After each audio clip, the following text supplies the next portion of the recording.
Բարև ձեզ, սիրելիներս, մենք տեսել շարունակում ենք քննարկել Շրիմադ Բհագավատամը եւ այս պահին սկսում ենք նոր գլուխ։ Սա երկրորդ երկի 9-րդ գլուխն է, որը կոչվում է Շուկադեվը Գոսվամիի պատասխանները։ Տեքստ առաջին։ Շրի Շուկադեվը Գոսվամին ասաց. Ով թագավոր, եթե չլիներ Տիրոջ գերագույն անձնավորության էներգիայի ազդեցությունը, ինչու մաքուր հոգին,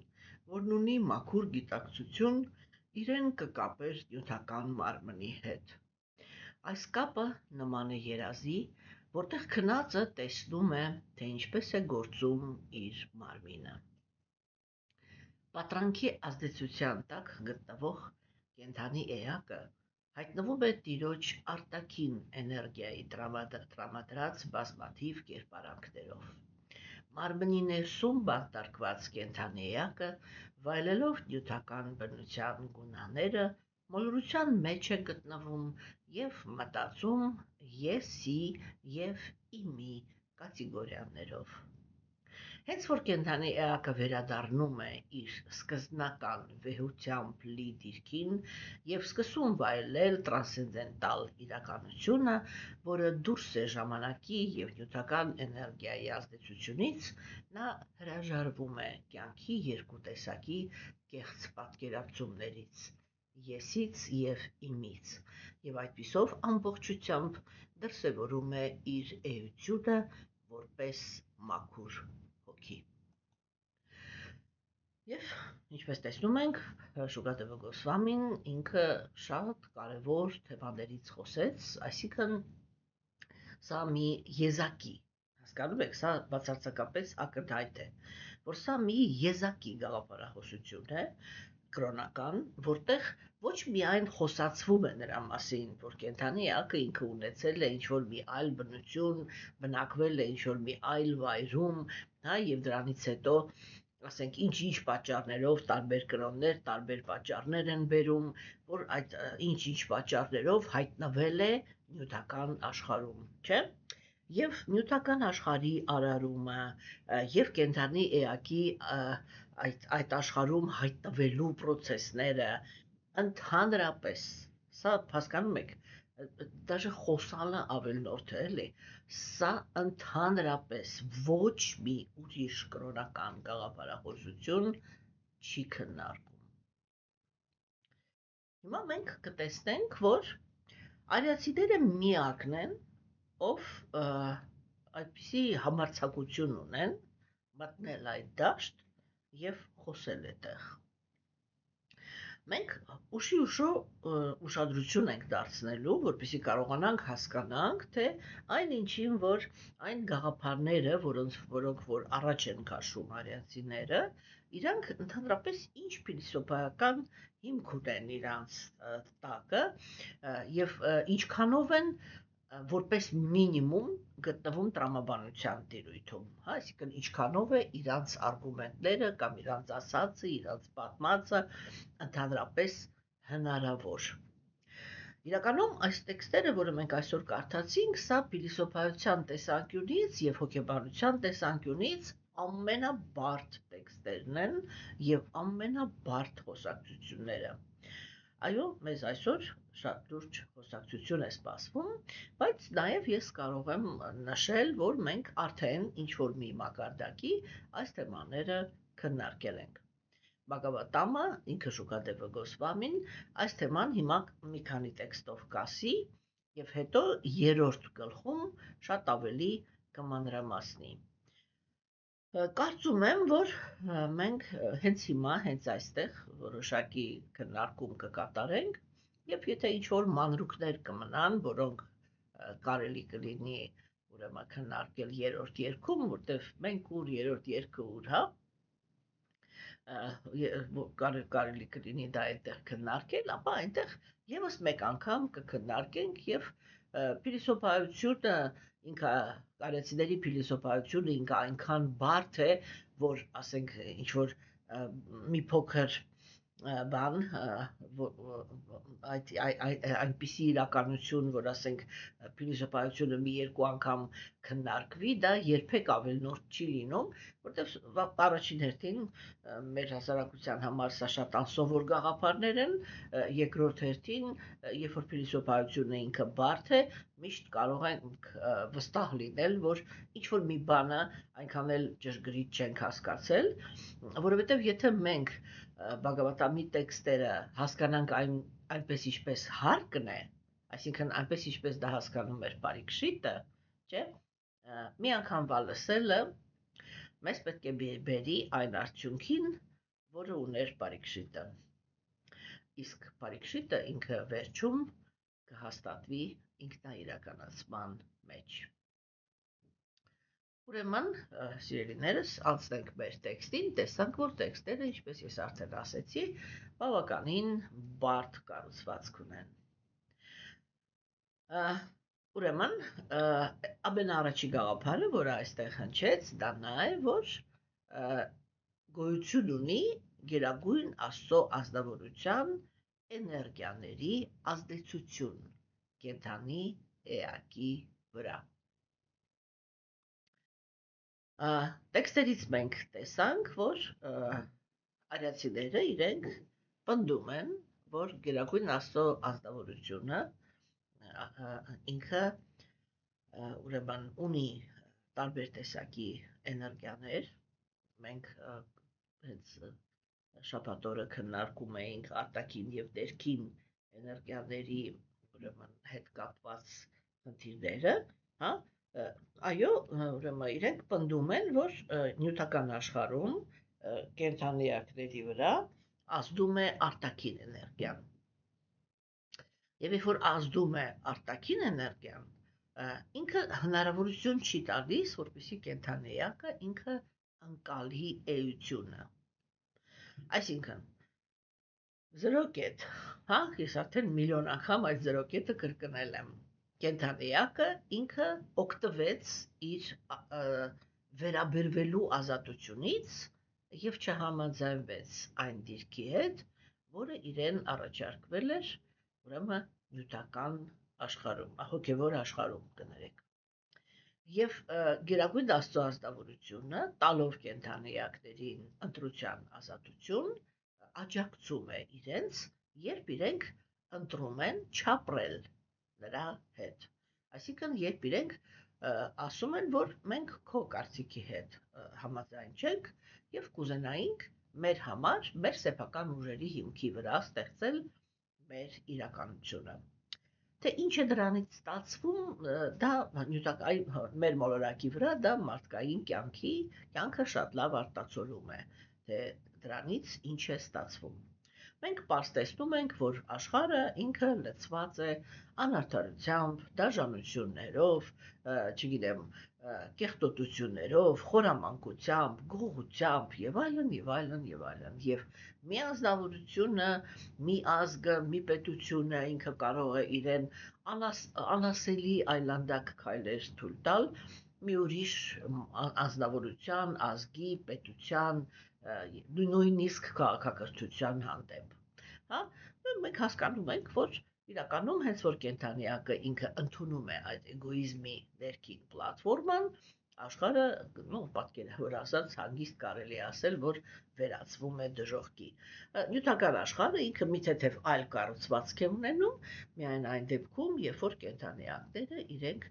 երբ որ գերիշխում է, այսպես ասենք, երբ որ գերիշխում է, ուրեմն առաքինությունը։ Որը ես փորձում եմ պոպուլարիզացնել, հա, մեր հասարակության մեջ առաքինության գաղափարը։ Հասկանում եք, ինչու համար, ինչով է սա տարբերվում, որովհետև մենք դուք կարող եք ինձ հակաճառել, ասել, որ մենք ինքներս ունենք մեր տրադիցիաները, բարոյականության մեր օրենքները, միշտ ամուր ընտանիքներ ենք ունեցել եւ այլն եւ այլն։ Ես միևնույն է կպնդեմ, որ այդ բոլոր տրադիցիաները, որ այդ բոլոր ուրեմն այսպես կոչված ամուր ընտանիքները իրականում շատ հաճախ, շատ մեծ տոկոսով հենված են եղել ներքին դժբախտության վրա։ Իսկ առաքինի մարդիկ իրենք կարողանում են կառուցել այնպիսի հասարակություն, որպեսզի եւ շատ այսպես լայնածավալ տրադիցիաներ գործեն եւ ամենակարևորը դա այնպիսի տրադիցիաներ են, որոնք երջանիկ են դարձնում հասարակության բոլոր անդամներին, ներառյալ կենդանիներին եւ բուսական աշխարհը։ Եվ այսպես, ուրեմն, սիրելիներս, որովհետև գիտեք ինչպես է, եթե բուսական աշխարհը իրեն լավ չի զգում, ինքը բերք չի տալիս։ Եվ մարդը ստիպված է լինում բերքը ստանալ նախապես այդ բերքը թունավորելով։ Այսինքն տարբեր տեսակի քիմիկատներ օգտագործելով, որպեսզի ստիպի բույսին, որպեսզի ինքը ուրեմն բերք տա։ Այսինքն Աստվածամերժերի մենք ամեն ինչը ստանում ենք բռնի ուժի հիմքի վրա։ Մենք ոչ մեկից ոչ մի բան չենք կարողանում ստանալ սիրո հիմքի վրա։ Եվ այսպես ուրեմն տեսնում ենք, որ արիացիները իրենք պնդում են, որ Գերագույն Աստծո անձնավորությունը ինքը ունի տարբեր էներգիաներ։ Կենդանի էակները իրենք ուրեմն ընդունում են նյութական մարմին եւ թեկուզ եւ ունեն մաքուր հոգևոր բնություն։ Մենք ձեզ հետ քննարկել ենք եւ Բhagavad-ամի էջերին ամենաառաջի գլուխներում եւ Bhagavad Gita-ի էջերում այն գաղափարը, որ արիացիները իրենք խոսում են նրա մասին, որ իրականում կենդանիակները իրենք Գերագույն Աստծո ազնվորության անբաժանելի մասնիկներն են։ Այդ անբաժանելի մասնիկներն են գաղափարը, չէ՞, ինքը խոսում են դրա մասին, որ իրականում երբ որ պնդում են մնացածները, երբ որ պնդում են, որ Աստված ինքը մարդուն ստեղծել է իր կերպարանքով, դա այսպես արմատներով գնում է այս գաղափարների մեջ, որտեղ արիացիները իրենք խոսում են նրա մասին, որ իրականում կենդանի էակի եւ Գերագույն Աստծո անձնավորության բնությունը իրարից չեն տարբերվում։ Սա շատ անսովոր գաղափար է եւ քրիստոնյաների համար, եւ մուսուլմանների համար, եւ սկանդինավյան երկրների ներկայացուցիչների համար, եւ սլավոնական ազգերի համար, եւ մենք տեսնում ենք, որ արիացիները իրենք առաջ քաշելով այդ գաղափարը նաև հետազոտություններ են անում, փիլիսոփայական հետազոտություններ են անում, թե ինչու այդ պնդումը ինքը իրավունք ունի տեղի ունենալ, հա? Ինչի մասին է այստեղ խոսքը։ Խոսքը գնում է նրա մասին, որ տեսեք, կան տեսություններ, որտեղ ասենք ասվում է, որ փաստորեն կենդանիակը ինքը պատրաստվում է կավից։ Մենք կավի ոչ մի նախադրյալ մարմնի մեջ չենք տեսնում։ Կարելի ասել, այո, դա հոգևոր աշխարհն էր, դա էդեմական դրախտն էր, ուրեմն այնտեղ դա հնարավոր էր, չէ՞։ Այդ դեպքում մենք իհարկե ստանում ենք այդպիսի իրականություն, որ մեր բնությունը ինքը տարբերվում է Գերագույն Աստծո անձնավորության բնությունից։ Ուղղակի իմինը մարդու մարմինը Գերագույն Աստծո ազնվորությունը արտաքնապես պատրաստել է իր նման։ Եթե հաշվի առնենք, որ այս մարմինը, որում մենք գտնվում ենք, դա արտաքսված Ադամի եւ Եվայի ուրեմն ժառանգներն են եւ հենց իրենց մարմինը առաջին հերթին դառնում է նյութական, ապա շատ դժվար է հասկանալ, թե ինչ տրամաբանություն կա դրա մեջ, որ Գերագույն Աստծո ազնվորությունը ջղայնացած լինելով Ադամի եւ Եվայի վրա, նրանց դուրս քշելով դրախտից, նրանց տվել է իր նման մարմին։ Հոգեբանական խնդիրը այդտեղ, հոգեբանական հիմքը այդ իրականության որն է։ Հասկանում եք, որտեղ ամեն ինչ ինքը իր մեջ գոնե, ինչ որ մի տրամաբանություն պիտի ունենա։ Արիացիները իրենք ասում են, որ ամեն կենդանի բան, այսինքն այսպես, ամեն ինչը չկա ոչ մի բան, ինչը որ Գերագույն Աստծո անձնավորությունը, Գերագույն Աստծո անձնավորությունը չի։ Ամեն ինչը ինչ կա, եւ անձնավորությունների տեսակետից, Եվ էներգիաների տեսակետից, եւ աշխարհների տեսակետից, այդ ամեն ինչը դա Գերագույն Աստծո ազնվորությունն է։ Այսինքն իրա անբաժանելի հզորություններն են, հա։ Եվ այս տեսակետից, չէ, արիացիները իրանք փորձում են հասկացնել մեզ, որ գոյություն չունի այդպիսի մի էլեմենտ, որը Գերագույն Աստծո անձնավորությունից տարբեր է, հասկանում եք։ Այն նյութական էներգիան ինքը նույնպես Գերագույն Աստծո անձնավորության էներգիան է, այսինքն ինքը բաղկացած է նաև նյութական էներգիայից, եւ ինքը ունի բազմազան շատ տարբեր տեսակի էներգիաներ եւ հզորություններ։ Ասվում է, որ դրանք անսահման են, եւ մենք սահմանափակ քանակությամբ էներգիաներն ենք քննարկում, այսինքն քննարկում ենք այն էներգիաները, որոնց հասկացողությունը մեզ համար շատ կարեւոր է։ Ուրեմն մենք տեսնում ենք, որ արիացիները իրենք առաջ են քաշում այդ գաղափարը, որ կենդանիակները իրականում երբեք չեն արարվել, որ իրանք նույնպիսի հավերժ բնություն ունեն, ինչքան որ հավերժ է ինքը Գերագույն Աստծո անձնավորությունը։ Այս գաղափարը ինքը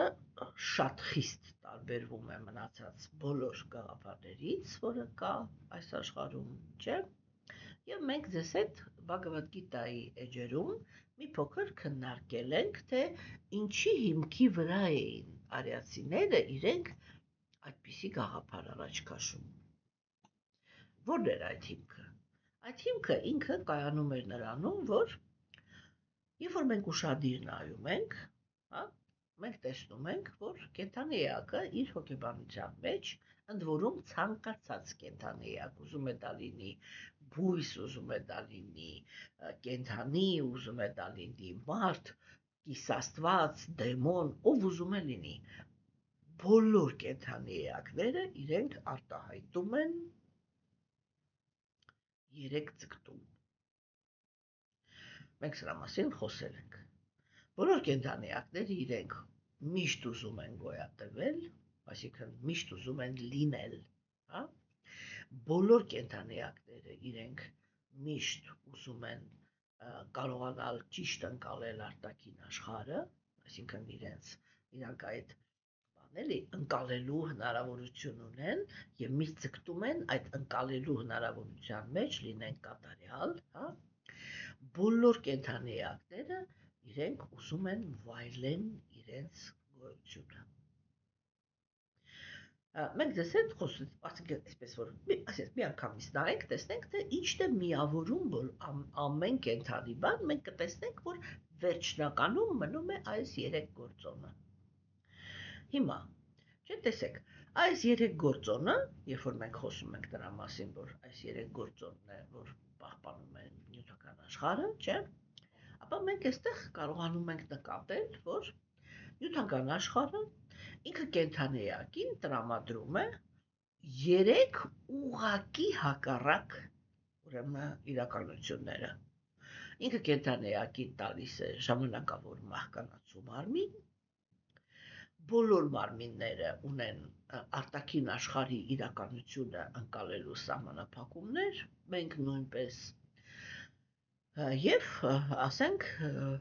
ոչ մի կենդանի էակի նյութական աշխարհում չի հաջողվում միշտ լինել երջանիկ։ Եվ եթե հիշում եք, երբ որ մենք քննարկում էինք այս թեման, այս կետում ես հարց էի բարձրացնում։ Եթե կենդանի էակները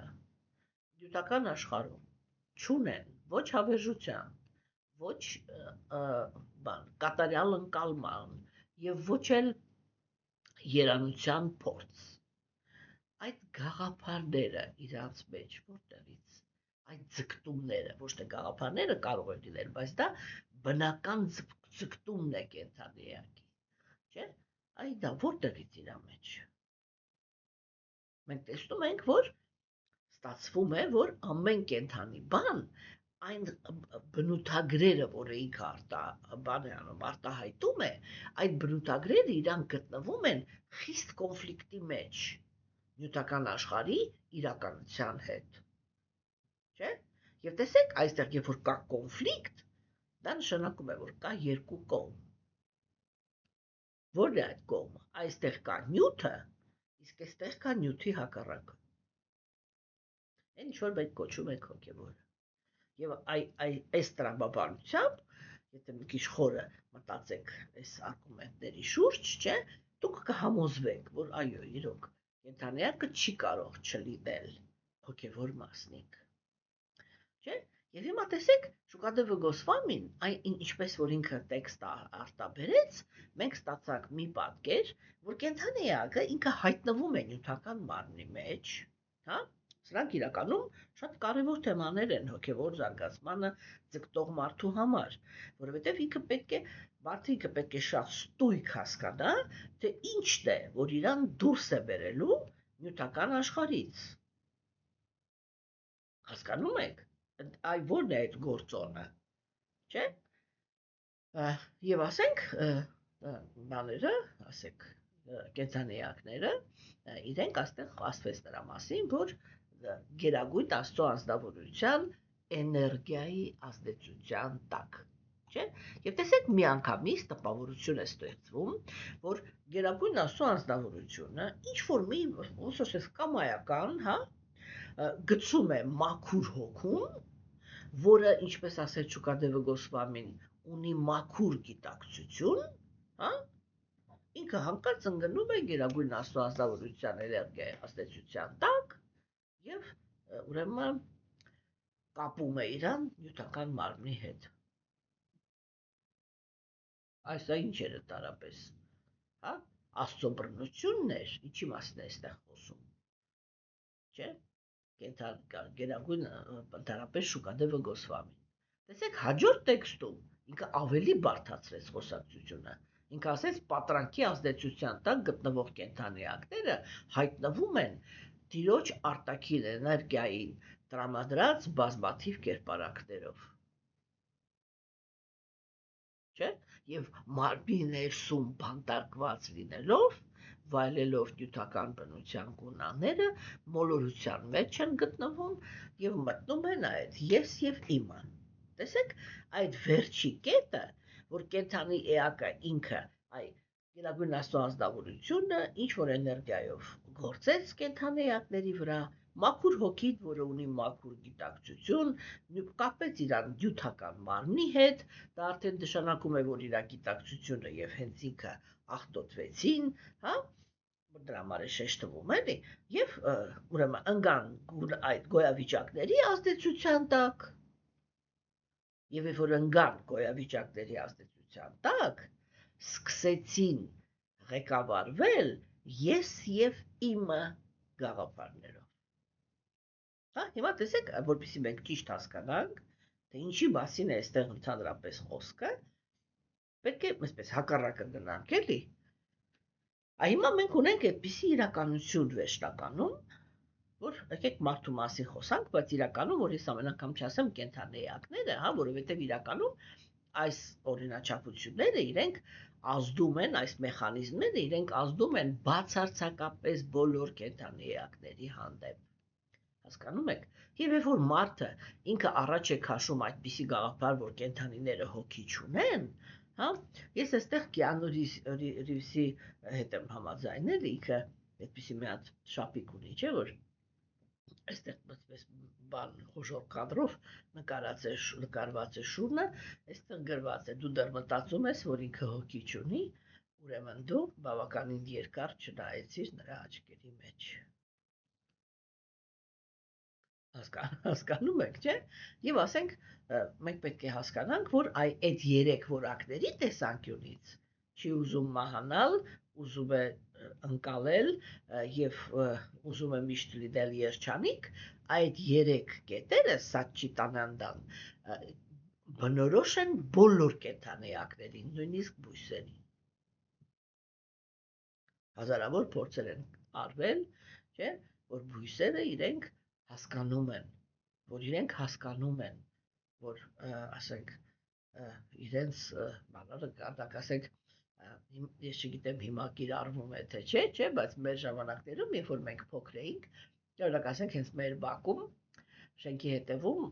մենք մեր հարևաններից մեկը որովհետև մենք ասենք ես ծնվել եմ բարեկամության վրա, բայց այնտեղ պայմանները սուղ են եղել, որովհետև երկու ընտանիք է ապրել, հետո տներ են ստացել տատիկս, պապիկս եւ հորեղբայրս առանձին եւ իմ ծնողները առանձին բնակարան են ստացել, որտեղ արդեն երկու երեխա ունեին եւ այնտեղ ասենք փաստացի ստացում էր, որ 7 հոգով ապրում էին երկու սենյականոց տան մեջ, կամարի կողքը ու ուրեմն տատիկիս բնակարան էին տվել բանում, ասենք ռայկոմում, հենց այդ բանի գործարանի կանգառը հենց, հա, որտեղ առաջ բանն էր, կտորի խանութ կար շատ մեծ։ Եվ ուրեմն իմ ծնողները բնակարան էին ստացել Ջիրոմուշկայում, որտեղ այն նոր այդ ռայոնը սարքվում էր։ Եվ ասենք այդ մարդը ինքը յուղից եկած մարդիկ էին եւ իրանք շենքի հետևում մեր հարևանը ինքը թութ էր տնկել։ Եվ այդ թութը ինչ որ մի տարի բերք չէր տվել։ Եվ ես շատ վախեցել էի, երբ որ դա տեսա, որտեղ փոքրիկ էի, ասենք ես այսպես մենք սովորություն ունեինք աղջիկներով, այսպես շենքի շուրջը ման էինք գալիս եւ զրուցում էինք։ Ու այդպես զրուցելով ման են գալիս շենքի շուրջը, մեկ է տեսանք այս մարդը ինքը մի հատ տապոր վերցրած, հա, կացին վերցրած, այսպես մոտեցել է ծառին եւ ծառի հետ կռիվ է անում։ Եվ իրան շատ բան այսպես բարեր է ասում, որ ես քեզ կկտրեմ, կչորացնեմ, կտանեմ, կվառեմ, եսի մեզ կանեմ, մենք կանեմ, ջվատ բաներ ասում, այնպես վախեցան գնացի, ես վախեցած գնացի տուն, ասում եմ, մամա գիտես, այսպես բաներ, ինչ էր իր անունը,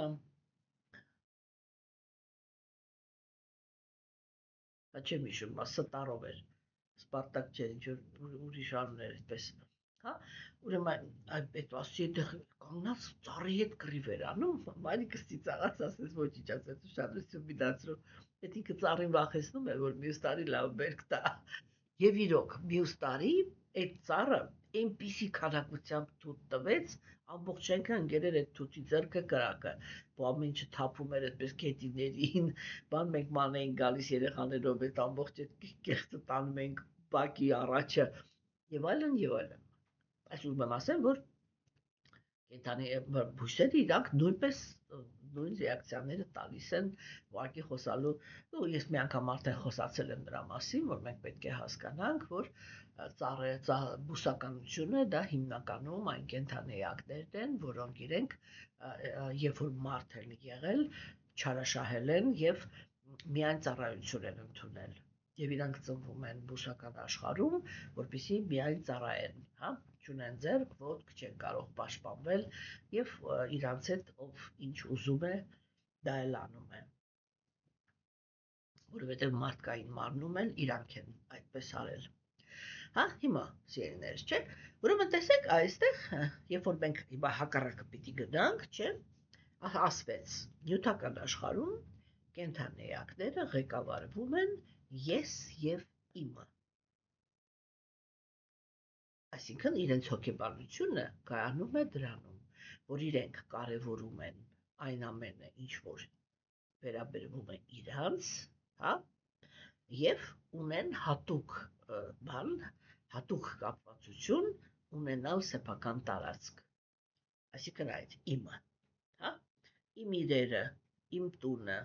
իմ հագուստը, իմ չգիտեմ ես ինչը, իմ է, հա, այսինքն բոլոր կենդանիակները իրանք տեսեք ասեք, թվում է, որ կենդանիները իրանք այդպես չեն, չէ՞։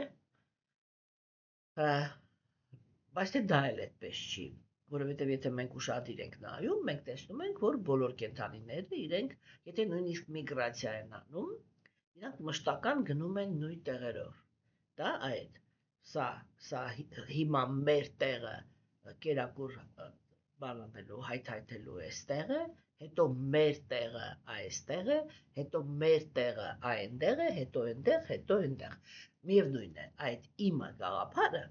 ինքը կա։ Իհարկե, ավելի ցայտուն արտահայտված է մարդու մեջ, մեր մոլորակի վրա։ Այսինքն կենթանիակը ինքը ղեկավարվում է ես եւ իմը։ Հիմա տեսեք, այսա վերջնական կետն է, չէ՞, նկարագրվեց որպես վերջնական կետ։ Սա նշանակում է, որ եթե կենթանիակը ինքը այստեղ ձգտում է կարևորել իրան, իր զգացմունքները, իր կյանքը, իր երջանկությունը, իր հարստությունը, իր փառքը, իր գեղեցկությունը, իր այսինչը, իր այնինչը, այդ ես, հա? Կարևորում է այն ամեն ինչ, որ վերաբերվում է իրեն, եւ կարևորում է այն ամեն ինչը, ինչ որ վերաբերվում է, ուրեմն այդ ինչ որ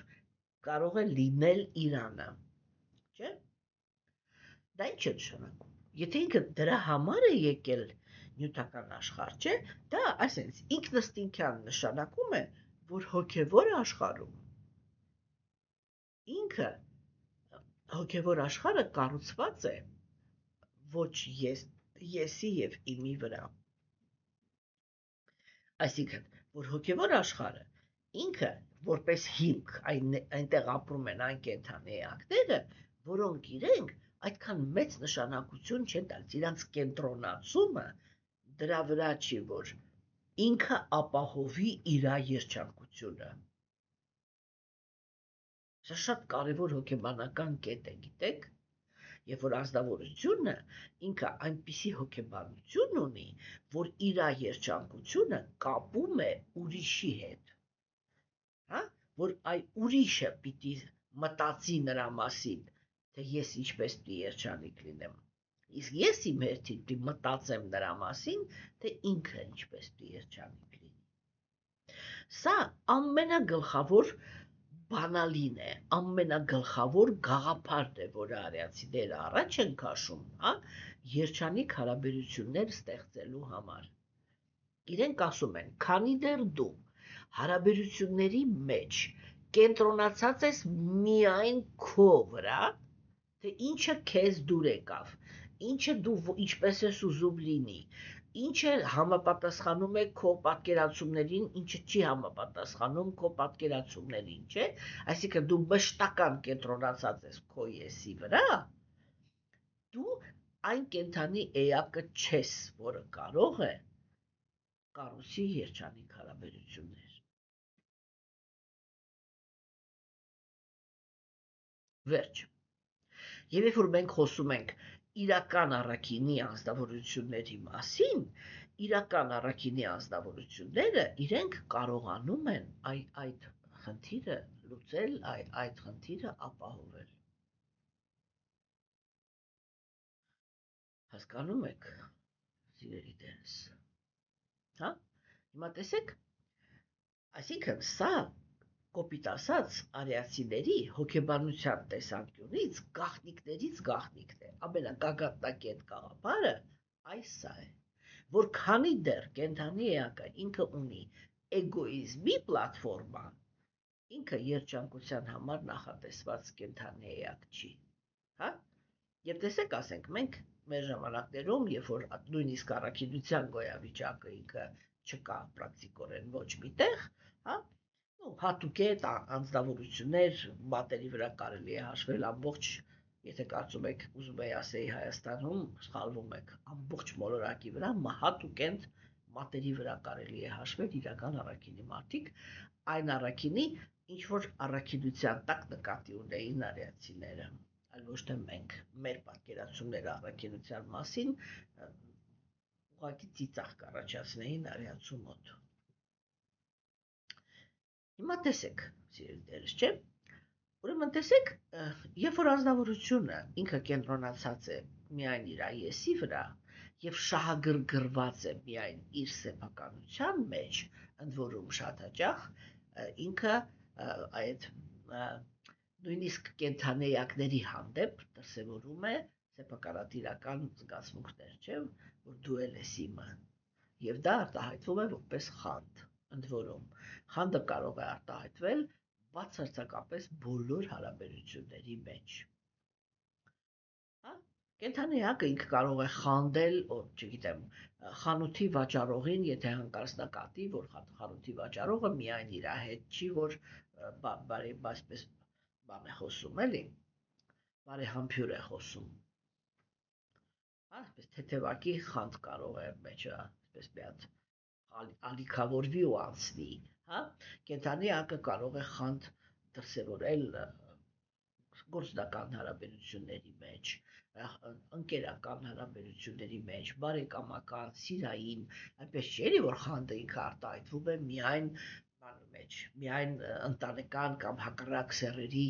հարաբերությունների մեջ, դա սխալ պատկերացում է։ Խանդը ինքը արտահայտվում է ամեն տեղ, եւ դա սեփականատիրական իմը։ Այսինքն մենք ոչ թե այդպիսի տրամադրություն ունենք, որ իմը կարող է լինել միայն ինչ-որ մի իր, հասկանում եք, այդ եսը, երբ որ կենթանիակը ինքը եսակենտրոն է, հա, ինքը կարող է իրան թույլ տալ ընդཐུպ մինչև այդ, որ մտածի, որ ինչ-որ մի անձնավորություն է իր սեփականությունը։ Չէ՞։ Եվ մենք հասկանում ենք, չէ՞, որ եթե ասենք մենք նույնիսկ կենթանիակներին ենք այդպես վարվում, մենք այն ազնվորությունը չենք, որը ինքը նախատեսված է երջանիկ հարաբերություններ կառուցելու համար։ Մեր մեջ ուղակի երջանկության պարամետրերը դրված չեն, որովհետև մենք շահագրգռված ենք միայն սեփական երջանկության մեջ։ Հա, եւ շատ ենք արդեն խոսել դրա մասին, որ հայրացիները այստեղ ավելացնում են մի շատ կարևոր գաղափար, այն է, որ ուրեմն կա ոչ թե միայն ես գաղափարը, այլև կա իմը, կներեք, այդ եսի մեջ կա ոչ թե միայն կենտրոնացված եսը, այլև տարածված եսը, այսինքն ես եւ բոլոր նրանք, ում ես սիրում եմ։ Всё։ Ու դա մենք համարում ենք արդեն բարիություն։ Հիմա, սիրելիներս, չէ՞, տեսեք ասենք, եւ այստեղ խոսացվեց նրա մասին, որ այդ ես եւ իմը հիմա դրանից մի գլուխ առաջ ասվեց, որ դա կենթանիակը ինքը գտնվում է նյութական աշխարհի գոյավիճակների ազդեցության տակ։ Միանգամից նշանակում է, որ այդ ես եւ իմը նույնպես լինում են գոյավիճակների ազդեցության տակ, որտեղ ինքը սկզբից ասեց գոյավիճակի ազդեցություն, հետո ասեց ես եւ իմը։ Եվ սա նշանակում է, որ այն ինչ որ գալիս է իր տակը, այն ինչ որ վերևում է, ինքը այդտեղ իշխանություն ունի։ Եվ սա նշանակում է, որ այո,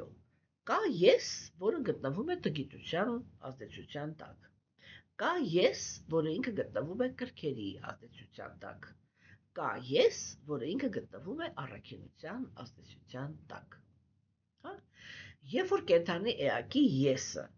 ինքը գտնվում է տգիտության գոյավիճակի ազդեցության տակ, կենթանիակը ինքը շատ մեծ քանակությամբ դեպի բռնություն հակում է ցուցաբերում։ Հա? Հիմա երբ որ իր եսը գտնվում է ուրեմն կրքերի գոյավիճակի ազդեցության տակ, դա նշանակում է, որ այդ ազնվորության եսը ինքը կարևորում է իր կրքերի բավարարումը։ Եվ տգիտության ազդեցության տակ ոչ թե կրքերի բավարարումն է կարևորում, այլ կենթանական բնազդների։ Հա? Բնազդները իրանք գլխավոր բնազդները իրանք 4-ն են։ Ուտելիքի հայթայթելը կարևորում է ուտելիքը, կարևորում է հանգիստը, հա, ապահովությունը, կարևորում է պաշտպանությունը եւ կարևորում է բազմանալը։ Այդպիսի ես ունի ինքը, դա է իր գլխավոր արժեքային համակարգը։ Երբ որ եսի վրա գերիշխում է կրքերի գոյավիճակը, կենթանիակը ինքը բան է անում, մեծ նշանակություն է տալիս հույզերին, հա, իր եսը այդպես է կառուցված, եւ երբ որ ինքը ուրեմն առաքինության ազդեցության տակ է գտնվում, ապա իր եսը ունի արդարության եւ բարիության հիմքը։ Հասկանում եք, եւ հասկանում ենք, չէ՞ որ ասենք եթե մենք խոսում ենք, մեր գեր նպատակը դա երջանիկ հասարակության մեխանիզմները դիտարկելն է, ապա այստեղից միանգամից դառնում է ակնհայտ, չէ՞ որ եթե հասարակության մեջ մարդիկ իրանք հիմնականում գտնվում են տգիտության եւ կրքերի ազդեցության տակ, չէ՞, իրանք ուղակի ֆիզիկապես, հոգեպես, բոլոր պարամետրներով ընդհանրապես նախատեսված չեն երջանկություն կառուցելու համար, հասկանում եք, որովհետև իր վերջի հոգեբանական կետը դա իր էգոիզմն է եւ վերջ։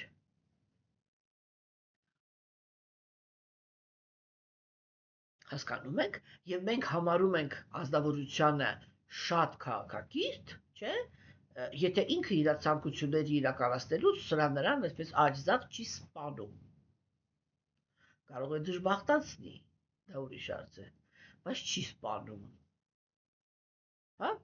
այդ ոնց որ կրկոտները իրենք այդ բանն են էլի ցուցադրում աշխարհին, որ գոհ եղեք, որ տգետների նման ամեն մի քայլափոխում չենք մորթում, չենք բռնաբարում, էսի չենք անում, էլի չենք անում, ասեք մեզ մերսի, հա, իրականում այո, իհարկե, կրքերի գոյավիճակի ազդեցության տակ գտնվող անձնավորությունները իրանք հոգեբանորեն ավելի բարձր դիրքում են, քան նրանք, ովքեր տգիտության ազդեցության տակ են։ Հա, որտեղ այո, իրանք կարևորում են այդ հուզական աշխարհը,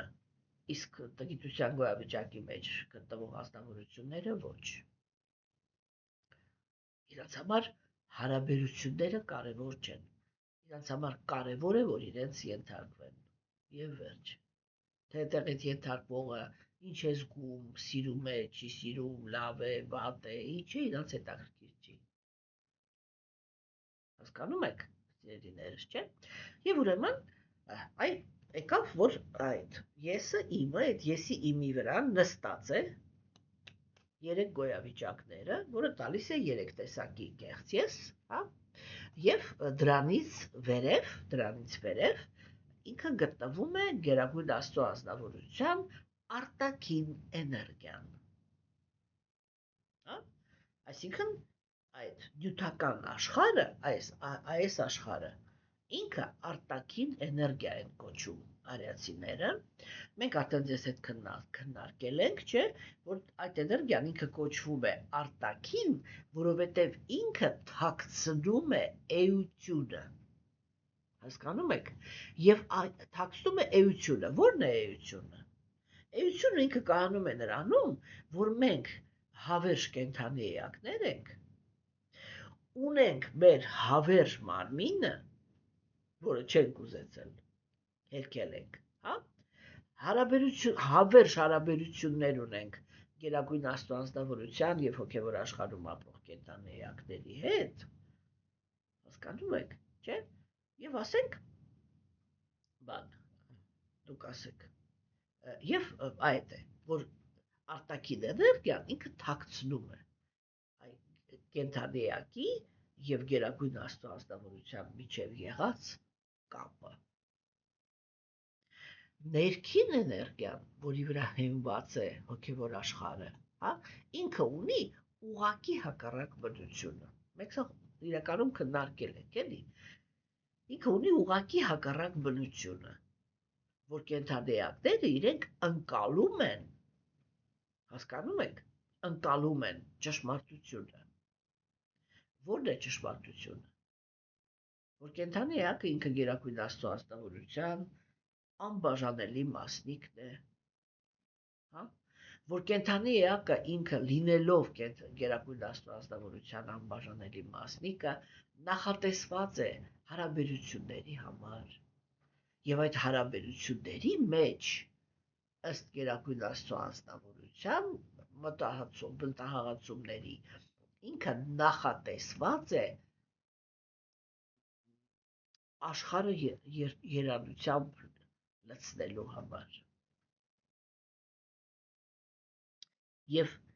արիացիները իրենք ասում են, որ հենց որ դու մտար էգոիզմի դաշտը, այսինքն որ մտածում ես մենակ նրա մասին, որ քո համար լավ լինի, հենց որ մտար էգոիզմի դաշտը,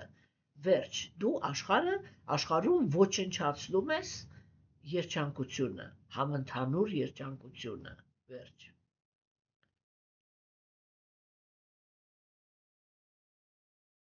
Ինչու համար, որովհետև բոլոր էգոիստ կենդանեակները իրենք ձգտում են, որպեսզի իրականացնեն իրենց ցանկությունները։ Եվ եթե իրենց եւ ուրիշ կենդանեակի ցանկությունները կամ համընկնում կամ նույն մանի շուրջ են կամ էլ հակառակը լրիվ տարբեր են, կենդանեակները սկսում են մրցակցել մեկ-մեկու հանդեպ կամ բռնություն գործել։ Եվ այստեղից է ծնվում դաժանությունը։ Հասկանում եք, դաժանությունը նյութական աշխարհում ինքը մտցնում են այն կենդանեակները, որոնց սրտում չկա արդարություն եւ ամենակարևորը չկա կոմպրոմիսի գնալու ունակությունը։ Իրանք է որ չարիք են աշխարհում։ Հասկացաք, հիմա տեսեք եւ ասենք այդ որ նյութական էներգիան ինքը արտաքին է եւ արտաքին էներգիան ինքը կենդանեակին տալիս է նյութական տարբեր մարմիններ, չէ՞։ Դրա վրա նստեց, որ հոգի կենդանեակը ինքը հոգի է, այդ հոգին ինքը մաքուր գիտակցություն ունի, հա։ Եվ գերագույն Աստծո անձնավորությունն է, որ նրա գիտակցությունը փակում է արտաքին էներգիայով։ Այս պահին Շուկադևը Գոսվամին չբացատրեց, թե ինչու է գերագույն Աստծո անձնավորությունը դա անում։ Եվ սա մնաց ամենագլխավոր հարցը։ Հա, այսինքն մենք տեսնում ենք, որ կենդանեակը ինքը գալիս է նյութական աշխարհ կենտրոնացած լինելով, մենք ոնց էր, չէ, տրամաբանությունը ոնց էր, երբ որ գիտայի մեջ էինք քննարկում, ես այդ տրամաբանությունը առաջարկեցի, չէ, որ արիացիներն իրենք ասում են, եթե ուզում եք հասկանալ, թե ինչի համար է կենդանեակը հոգևոր աշխարհից եկել նյութական, ուղղակի նայեք հոգեբանության տեսանկյունից, ինքը ինչ է փորձում այստեղ իրականացնել։ Ինչի հետևից է եկել այստեղ, չէ, այդ ինչի հետևից է եկել, դա երևում է միայն նրանում, երբ որ մենք կարողանում ենք նկատել, թե բոլոր կենդանեակները ինչ են փորձում անել այս աշխարհում։ Հա, եւ եթե մենք մի նախադասությունով ենք ասում, այսպես էլի մակրո անալիզով, մենք կարողանում ենք նկատել, որ բոլոր կենդանեակները ձգտում են մեկ-մեկու վրա առավելության դրսևորման, որովհետև երբ որ կենդանեակը ինքը առավելություն ունի ուրիշ կենդանեակների հետ, ինքը ավելի մեծ հնարավորություններ ունի այդ իր էգոիստական ցանկությունները իրականացնելու։ Եվ դա նշանակում է, որ հենց դա ինքը չի կարողացել անել հոգևոր աշխարհում։ Չէ՞։ Եվ հաջորդ տրամաբանությունը ինքը արդեն հիմա տեղափոխվենք հոգևոր աշխարհ։ Այսինքն հոգևոր աշխարհում կան լիքը անծայրածիր քանակությամբ կենդանեակներ։ Հիմա այդ կենդանեակները, չէ, օրինակ ես եմ այնտեղ, դուք եք այնտեղ, եւ մեզանից ոչ մեկի հանդեպ առավելություն չի կարողացել դրսևորել։ Դրա համար եկել ենք այստեղ։ Հիմա հաջորդ հարցն է առաջանում։ Եթե մենք հոգևոր աշխարհում կենդանեակները հնարավորություն չեն ունեցել առավելություն դրսևորելու, բայց այդ առավելության գաղափարը իրաց մեջ որտեղից։ Հիմա էլ այնտեղ հանդիպում ենք այնպիսի մի գաղափարի, չէ, որը թվում է, որ այդտեղ չկա, բայց իրականում ինքը կա։ Ով ունի հոգևոր աշխարհում առավելություն բոլորի հանդեպ։ Գերագույն Աստծո անձնավորությունը։ Հասկանում եք, եւ դա նշանակում է, որ արիացիների պատկերացումները տրամաբանության հիմքի վրա, հոգեբանական անալիզը կատարելու հիմքի վրա մեզ բերում է այդ հասկացողության, որ կենդանեակը հոգևորի աշխարհից դուրս է եկել, որպեսզի իրականացնի այստեղ իր նախանձը Աստծո հանդեպ։ Եթե մենք խոսում ենք մարդկային ձևերի մասին, չէ, ապա եթե դուք ուշադիր նայեք, չէ, դուք կտեսնեք, որ երբ որ կրոնը հորինում է տղամարդը, որը ինքը, ասենք, այսպես է, չէ, նյութական մեր մոլորակի վրա կա բնությունը, կան կենդանական աշխարհը, կա մարդը, չէ, եւ մարդկային բանի մեջ, պարզ է, որ ուժը ինքը պատկանում է տղամարդուն։ Եվ տղամարդը ինքը եւ մարդկանց, եւ իր նմաններին, եւ կանանց, եւ երեխաներին, եւ ծերերին, եւ կենթանական աշխարհը, եւ բնությունը կարող է բռնաբարել, ինչպես որ ինքը կարող է դա իրան թույլ տալ։ Չէ՞։ Եվ երբ որ ինքն է ինչ-որ մի գաղափարախոսություն առաջ քաշում, այդ գաղափարախոսության հիմքում միշտ այդ գաղափարն է, որ ինքն է Աստվածը այստեղ։ Որ իրան բոլորը պիտի վերաբերվեն որպես Աստված, հատկապես կանայք։ Չէ՞։ Այսինքն պիտի ասած էլի, այն սեղանի նման կամք չունեցող առարկայի նման պիտի ենթարկվեն տղամարդու ցանկություններին։ Դա է, չէ՞։ Այս պատալոգ գաղափարը ինքը դա է, չէ՞։ Հասկանում եք, եւ եթե մենք այդ հոգեբանության տեսանկյունից ենք նայում, չէ՞, մենք տեսնում ենք, որ այդ դա նախանձն է Գերագույն Աստծո ազնվորության դիրքի հանդեպ։ Հա։ Հիմա կանացի մարմինը ո՞րն է դրա հոգեբանությունը, չէ՞։ Ուրեմն մենք ասում ենք հոգևոր աշխարհում Գերագույն Աստծո ազնվորությունը ունի իր սիրեցյալը, հավերժ սիրեցյալը, որին ինքը բոլոր կենդանիներից ավելի շատ է սիրում։ Այդ ազնվորությունը ինքը աննկարագրելի գեղեցկություն ունի, աննկարագրելի որակներ ունի, հա, եւ ինքը միակն է, ով կարողանում է Գերագույն Աստծո ազնվորության այդ հուզական աշխարհի վրա այնպիսի ազդեցություն ունենա, որ Գերագույն Աստծո ազնվորությունը ինքը շատ հարուստ էմոցիաներ ապրի։ Հիմա չխորանանք թե կոնկրետ ինչ, չէ՞։ Եվ տեսեք, ասենք, երբ որ կանացի պայմանավորված վիճակն է, կանացի պայմանավորված վիճակն է, ինքը արտահայտում է այդ սիրեցյալի հանդեպ նախանձը։ Երբ որ հիմա կանայք էլ իրանք էլ այդ հիվանդությունը ունեն, լինել ամենագեղեցիկը, տղամարդու համար ամենահրապուրելին, որովհետև Շիմացիլա Տարանին ինքը Աստծո համար ամենահրապուրելին է։ Հասկանում եք, այսինքն երբ որ այն մեկ էստեղ սա ենք ստանում, էլի, որ կենդանիակները իրանք գալիս են նյութական աշխարհ, մեկ Աստծո հանդեպ նախանձից, մեկ նրա նվիրյալների։ Հասկանում եք։ Եվ ամբողջ նյութական աշխարհի հոգեբանությունը դա այդ հոգևոր աշխարհի հոգեբանության արտաբան իսկաժոնն է, էլի,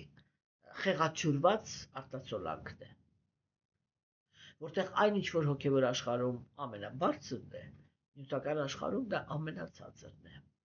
Մենք դրա մասին հետագայում ավելի մանրամասն կխոսենք, հիմա տեղը չի։ Հասկանում եք, չէ՞։ Այսինքն այդ Գերագույն Աստծո ազնվորության հանդեպ նախանձն է, Գերագույն Աստծո ազնվորության եւ նրա մտերմիկ նվիրալների հանդեպ նախանձն է, որ կենդանիակին վերում է նյութական աշխարհ։ Հասկանում եք։ Եվ այդ տեսեք դրա պատճառով է։ Հիմա հոգեբանության մեջ մտնենք, հա։ Ես որ ասում եմ, որ արիացիներից ավելի հանճարեղ հոգեբաններ չկան, դա պրոստը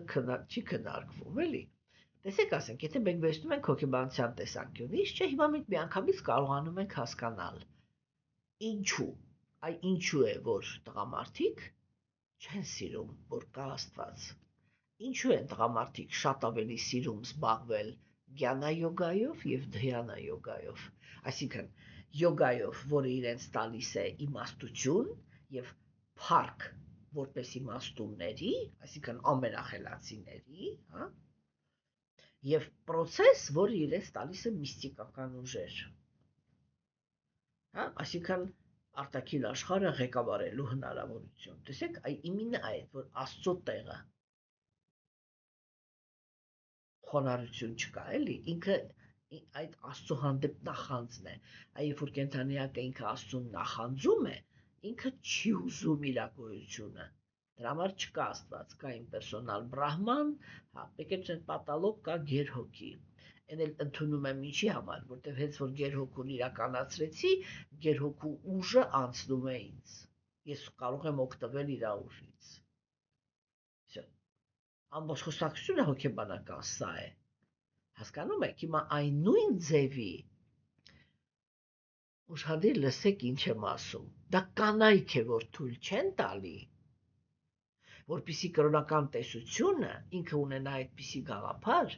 որ Գերագույն Աստծո անձնավորությունը ունի սիրեցյալ։ Եվ դա կանանց համար է, որ շատ կարևոր է, որ եթե կա Աստված, ինքը միայնակ տղամարդ է։ Կոպիտ ասած։ Չեմ անում, կարողացա ես բացատրեմ ինչ եմ ասում, էլի, որովհետև այս բաները հասկանալը, հա, այս խորությունը, թե ինչպիսի խորությամբ են ընդհանրապես քննարկում